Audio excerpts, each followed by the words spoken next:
E aí, galera da física, tudo bem com vocês? Espero que esteja tudo bem. Comigo tá tudo bem também. E eu vou fazer o vídeo de hoje. Vai ser muito legal, que nós vamos falar de um livro muito legal, que é esse livro aqui,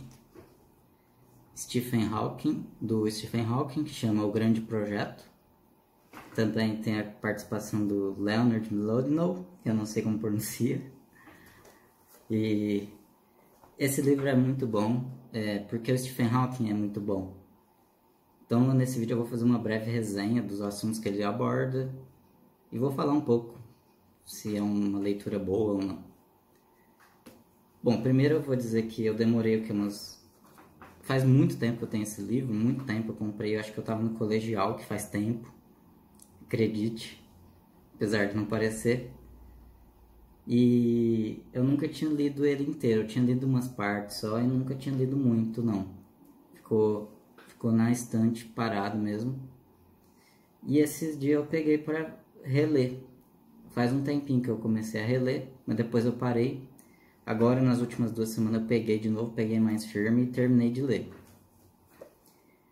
E assim, é uma leitura muito boa, assim. É um livro um pouco denso, porque o Stephen Hawking ele é muito inteligente, né? Ele está no topo da montanha da física. Então alguns assuntos são um pouco complexos e técnicos, né? Mas ainda assim é super compreensível, basta você ler e reler que você consegue compreender. Várias vezes eu tive que reler algumas partes para poder compreender melhor o que ele estava dizendo.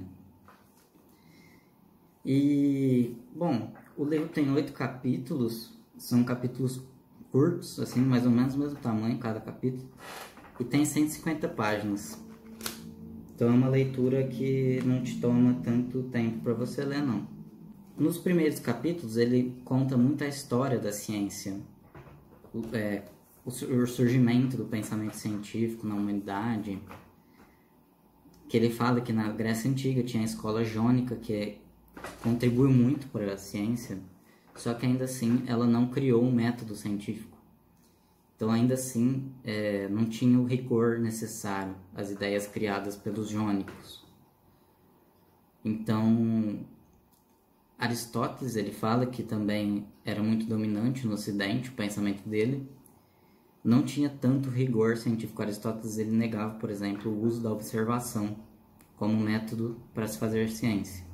E você tem que saber, se você quer ser um cientista ou quer saber sobre ciência, que o método científico ele tem 3 pilares, que é a observação, a razão e o experimento. Então, negar a observação era contra a ciência, né? E o Aristóteles negava. E o Stephen Hawking ele faz uma certa crítica ao Aristóteles porque ele muitas vezes era um pouco desonesto intelectualmente. Ele usava de falácias ad hoc para tentar adequar a teoria dele à realidade. Bom, então, apesar de tudo isso, ele dominou o pensamento durante muito tempo no Ocidente. Só então Galileu, ele conta que o Galileu, ele refutou Aristóteles e estabeleceu várias leis científicas do movimento e tudo mais, que foram muito importantes. Ele usava a observação, a experimentação e a razão como métodos. Então ele foi muito importante para o progresso científico. O Galileu ele é do século XVI, se eu não estou muito enganado. E aí depois, no século XVII, veio Newton, René Descartes também foi muito importante.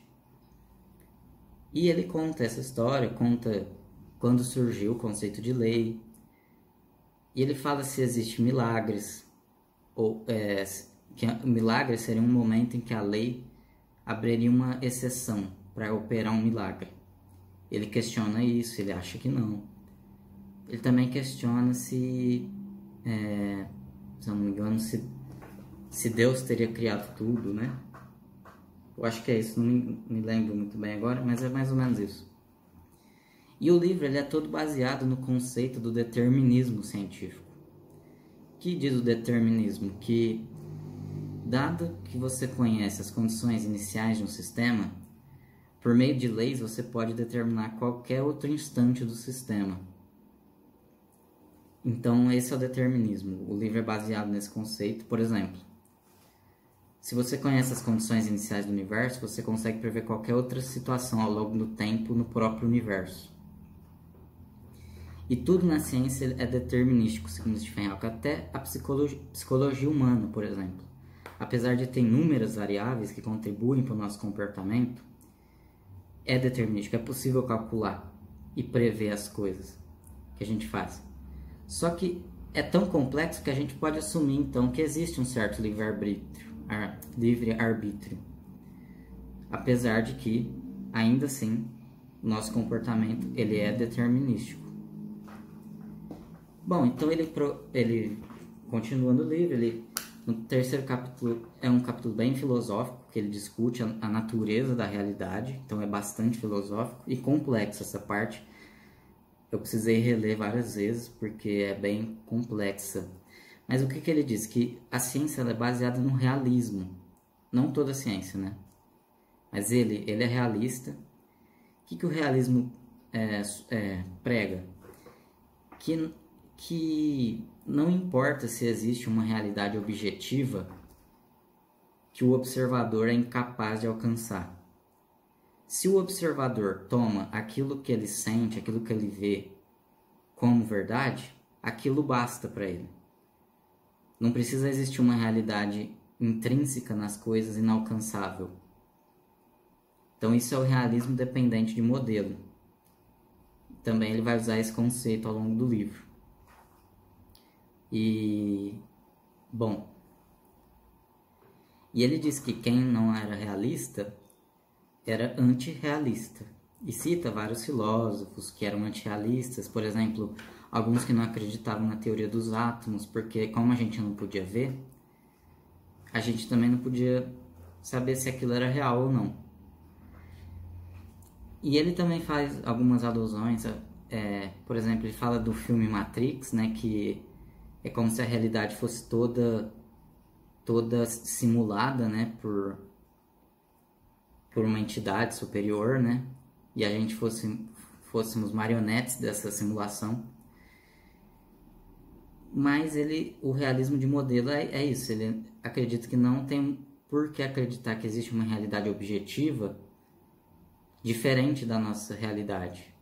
Basta a gente ter o nosso modelo de realidade que isso já é suficiente para a gente dizer que ele é real. É difícil entender essa parte. Eu estou tentando ser simples aqui, mas é complexo.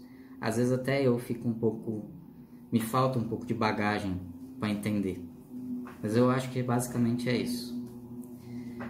Bom, aí ele avança no livro, ele fala da relatividade de Einstein, ele fala que a física clássica e a física quântica elas partem de conceitos radicalmente distintos da realidade, porque a física clássica ela é baseada no cotidiano, na nossa experiência e na escala macroscópica das coisas. Agora a física quântica e a física moderna, né,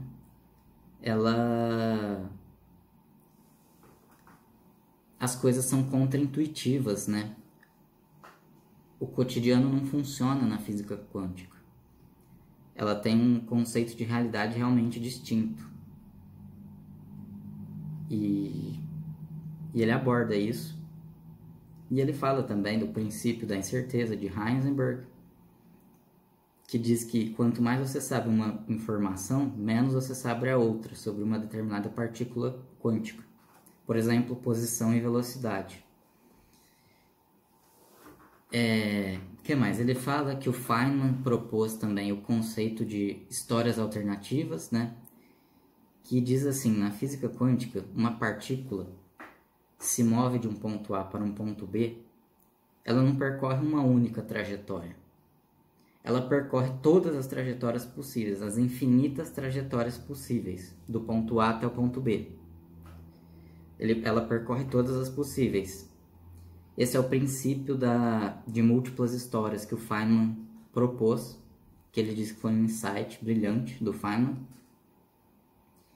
E esse princípio, ele também pode explicar porque devem existir múltiplos universos e não só um, certo? E, bom, o que mais? E o Feynman, ele propôs esse princípio porque físicos da Áustria tinham feito um experimento que eles bombardeavam uma placa com duas fendas abertas com partículas moleculares. E elas não tinham um padrão definido, elas tinham um padrão bem contraintuitivo.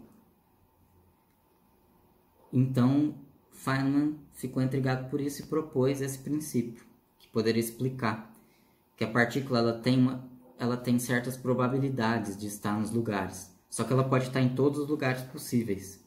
Só que alguns têm uma maior probabilidade dela estar e alguns menos. Então é assim que funciona o mundo da física quântica. E o Stephen Hawking ele aborda sobre isso. E ele entra até numa parte bem técnica que eu mesmo não entendi muito. Também não vou falar aqui, mas eu acho que basicamente já dá para compreender onde a gente pode chegar. E, bom, continuando, ele começa então, depois de explicado tudo isso, a especular sobre... desculpa, aproveitando que eu falei do Feynman, no livro ele também fala da eletrodinâmica quântica do Feynman, que foi muito importante e deu Nobel para ele, e fala dos diagramas, né, de Feynman, que eu posso fazer um vídeo depois explicando melhor o que é isso. Por enquanto, aqui eu não vou comentar para não ficar muito longo. Então ele avança no livro, ele começa a fazer especulações sobre a origem do universo e começa a traçar o que ele chama de teoria M, que é o grande projeto. Essa teoria M, ela seria a teoria que explica tudo de fato. E a teoria M, ela não é uma única teoria, ela engloba todas as teorias. E ela é como se fosse um mapa, porque o mapa, não existe nenhum mapa 100% preciso. Porque quando você vai construir um mapa, você pega vários pequenos mapas, preenche o globo terrestre com esses pequenos mapas e depois junta tudo para ter um mapa global. Então é análogo ao comportamento da teoria M, ela junta todas as teorias e tenta explicar o universo dessa forma. Tenta explicar tudo no universo dessa forma. Isso ele fala nos primeiros capítulos. E no final ele começa a especular sobre a origem do universo. Como, por quê, né? Seria Deus que deu start no pavio do universo? Ou tem alguma razão física? O Stephen Hawking ele é extremamente científico e ele acredita numa razão física para o universo ter existido. E ele acredita que não existe só um universo, existem múltiplos universos. E ele não fala muito sobre, mas ele dá uma explicação complexa também, não entendi também. Mas eu vou tentar explicar que o universo ele surge espontaneamente mesmo, por meio da lei da gravidade, ele acredita. E existiria uma gravidade negativa que se equilibra com a positiva e cria matéria. Então assim surgiria espontaneamente as coisas. Eu não vou aprofundar muito também, se você quiser você vai ter que ler o livro mesmo. Mas é essa a resposta que ele dá para o surgimento espontâneo do universo então. E outra coisa que ele discute que é muito legal é que o nosso universo ele é extremamente harmônico para o surgimento da vida. Ele é extremamente propício para o surgimento da vida.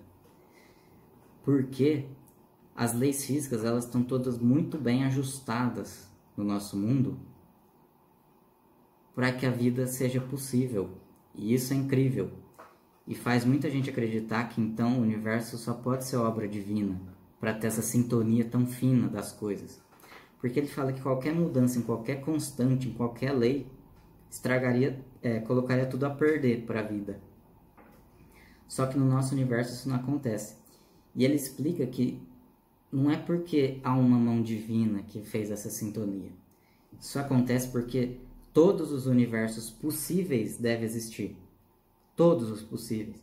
Então até um super harmônico para o surgimento da vida surgiu. E aqui estamos nós. Estamos aqui, aprendendo física. Bom, então, esse livro ele é extremamente interessante, porque ele aborda questões muito intrigantes, que todo mundo tem curiosidade de saber a origem do universo, por que que existe vida, né? Por que que não há nada ao invés de tudo, e por que e como surgiu tudo.